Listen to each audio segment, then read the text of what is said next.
আজকের আমি একটু সুন্দরীকে খুঁজতে যাচ্ছি। ও ছাদে এসে খুব বদমাশি করে। হ্যাঁ, অ্যাকচুয়ালি সুন্দরী কিন্তু আমাদের নয়, ওর বাড়ি ওই পাড়ায়, ওই দূরের দিকে। ঠিক আছে, অ্যাকচুয়ালি সুন্দরীকে পেলাম না। ওকে যদি একটু না দেখি তো আমার মন খারাপ হয়ে যায়।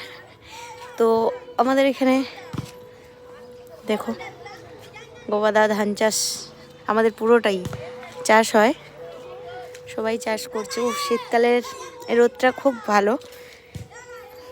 সুন্দরী এখানে এসে ছাদে সব সময় থাকে, বাট আবার কখন কোথায় ওই বাড়ি চলে যায় ঘুরতে, ওর জন্য ওকে খুঁজতে খুঁজতে ছাদে আসলাম, কিন্তু ও এখানেও নেই। দেখি কখন আসে, কারণ ও সকালে এসে খেয়ে গিয়েছে, বিস্কুট দিতে টোস্ট দিতে খেয়ে চলে গেছে। এখন দেখবো ও কোথায় আছে। ওকে খুঁজতে খুঁজতে আসলাম, দেখো কোথায় আছে ও, এই গাছের গোড়ায় বসে আছে। চল আয়, যাবি? আয়, চলো। তোকে তো কখন থেকে ডাকছি, তুই শুনছিস না তো। এদিকে চল, একটু দেখি। দেখো এইটা আমাদের পুকুর। ওয়াও। আর ও এই গাছের কাছে চুপচাপ বসে থাকে। এখনও যত জ্বালাতন এখানে, ওর মালিকের বাড়ি হচ্ছে ওই সামনে। আমি আসার পর ও সব সময় এখানে থাকে, খুব বদমাশি করে এত। তবে হ্যাঁ, মাঝে মাঝে এত বদমাশি করে মাছ রাখলে খেয়ে নেয়। তাই তো সুন্দরী, তুই খেয়ে নিস তো? চলে আয়। কি হয়েছে? যখন আমাকে দেখে তখনই ওর খিদে পেয়ে যায়, তাই তো?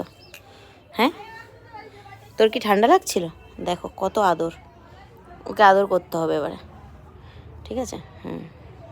কিন্তু কেউ ওর গায়ে হাত দিলে তাকে কামড়ে দেবে, কেউ ওর গায়ে হাত দিতে পারে না। ওই জন্য ওর নাম রেখেছি আমি সুন্দরী, ঠিক আছে? মানে পছন্দ করে না কেউ ওর গায়ে হাত দিক। আয় আয় আয়, কী খাবি? নিমকি? উনি আবার যা তা খান না, এই জন্য আরও ওর নাম সুন্দরী দেওয়াটা আমার খুব ভালো লাগে, যেহেতু উনি ওসব কিছুই খাবেন না। ওনার পছন্দের জিনিস মানে মাছ ছাড়া ভাতই খাবে না, ভাত টোটালি খাবে না, শুধু মাছ। ঠিক আছে, দেখো ওর অবস্থাটা দেখো। বলছে ওকে দিতেই হবে, ঠিক আছে? উনি এমন এমন জিনিস খান, ওনার ওনার শরীরটা দেখুন, একদম যেরকম সুন্দরী, সত্যিকারের সুন্দরী। তো কে কে আমার সুন্দরীকে পছন্দ করো জানাবেন।